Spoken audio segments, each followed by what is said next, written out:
اور اللہ خوب کاروں کو دوست رکھتا ہے۔ الفاظ کی تحقیق اور آیات کی وضاحت۔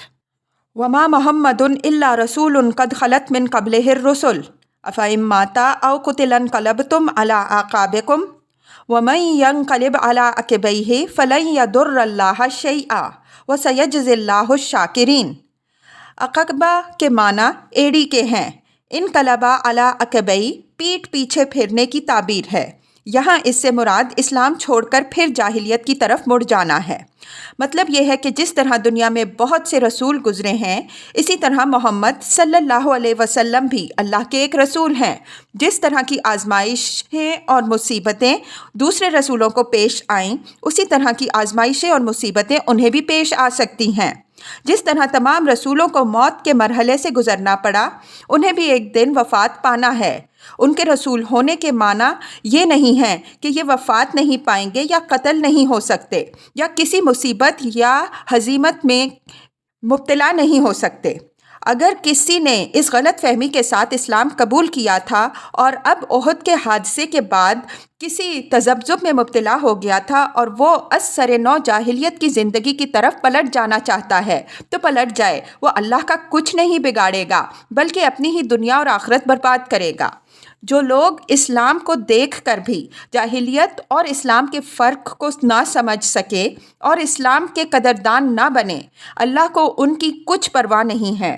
اللہ تعالیٰ اپنے انعامات کا حقدار ان کو سمجھتا ہے جو اسلام کی نعمت پانے پر اپنے رب کے شکر گزار ہیں۔ جاہلیت کی طرف بازگشت کا ان کے ذہن میں خیال بھی نہیں گزرتا۔ وما کان لنفس ان تموت الا باذن اللہ کتابا مؤجلا ومن یرد ثواب الدنیا نؤتیہ منہا ومن یرد ثواب الآخرہ نؤتیہ منہا وسنجزی الشاکرین۔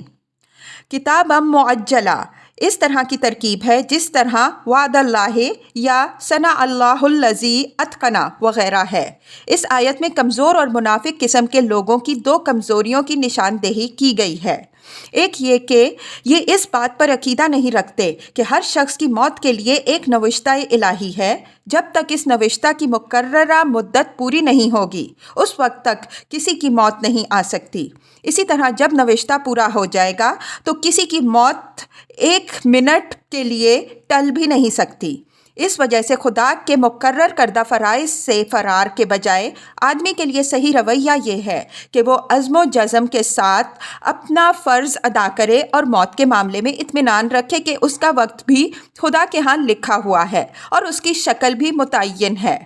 دوسری کمزوری یہ ہے کہ یہ اپنے دنیاوی مفادات کو تمام تر اپنی سعی و تدبیر ہی پر منحصر سمجھتے ہیں اور یہ اندیشہ رکھتے ہیں کہ اگر آخرت کے پیچھے زیادہ پڑے تو دنیا سے یک قلم محروم ہو جائیں گے، حالانکہ یہ حقیقت نہیں ہے۔ خدا دنیا کے طالبوں کو دنیا میں سے اتنا ہی حصہ دیتا ہے جتنا ان کے لیے مقرر ہوتا ہے اور وہ آخرت کے اجر سے بالکل ہی محروم رہتے ہیں۔ برعکس اس کے جو آخرت کے طلبگار ہوتے ہیں، اللہ تعالیٰ ان کو آخرت کے انعامات سے بھی نوازتا ہے اور دنیا میں سے بھی ان کو اتنا دیتا ہے جتنا ان کے لیے مقدر ہوتا ہے۔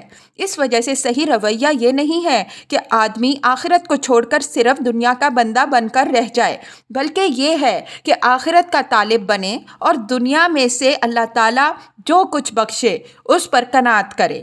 آگے کی آیت میں اس مضمون کی وضاحت آ رہی ہے۔ سنجزی الشاکرین میں قرینہ دلیل ہے کہ فعل اپنے کامل معنی میں استعمال ہوا ہے اور شاکرین سے مراد وہ لوگ ہیں جو اللہ تعالیٰ کی اس عظیم نعمت کے دل سے قدردان ہیں جو انہیں آخری اور کامل ہدایت کی صورت میں ملی ہے۔ فرمایا کہ ہم انہیں اس قدردانی کا بھرپور صلہ دیں گے۔ رہے وہ لوگ جو اس روشنی کو دیکھ کر بھی ظلمت ہی کے طالب ہیں، وہ تاریکی ہی میں بھٹکنے کے لیے چھوڑ دیے جائیں گے۔ وَكَأَيٍّ مِّن نَّبِيٍّ قَاتَلَ مَعَهُ رِبِّيُّونَ كَثِيرٌ فَمَا وَهَنُوا لِمَا أَصَابَهُمْ فِي سَبِيلِ اللَّهِ وَمَا ضَعَفُوا وَمَا اسْتَكَانُوا وَاللَّهُ يُحِبُّ الصَّابِرِينَ وَمَا كَانَ قَوْلُهُمْ إِلَّا أَن قَالُوا رَبَّنَا اغْفِرْ لَنَا ذُنُوبَنَا وَإِسْرَافَنَا فِي أَمْرِنَا وَثَبِّتْ أَقْدَامَنَا وَانصُرْنَا عَلَى الْقَوْمِ الْكَافِرِينَ فَآتَاهُمُ اللَّهُ ثَوَابَ الدُّنْيَا وَحُسْنَ ثَوَابِ الْآخِرَةِ وَاللَّهُ يُحِبُّ الْمُحْسِنِينَ۔ ربی اور وہن کے الفاظ پر پیچھے بحث گزر چکی ہے۔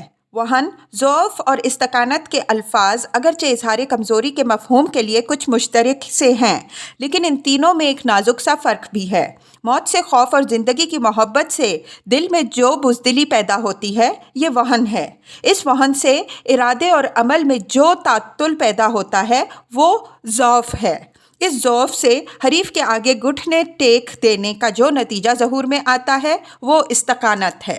آیت کا مطلب یہ ہے کہ تاریخ میں اس سے پہلے بھی ایسی مثالیں گزر چکی ہیں کہ اللہ کے نبیوں نے جہاد کیا ہے اور اس جہاد میں اللہ کے بہت سے نیک بندوں نے ان کا ساتھ دیا ہے اور انہیں اس راہ میں مصیبتوں اور ہزیمتوں سے بھی سابقہ پیش آیا ہے، لیکن اس چیز کا اثر ان پر یہ نہیں پڑا کہ وہ ہمت ہار جائیں، پردلا پن دکھائیں یا دشمن کے آگے گھٹنے ٹیک دیں، بلکہ انہوں نے راہ حق میں استقامت دکھائی، اور اللہ ایسے ہی لوگوں کو دوست رکھتا ہے۔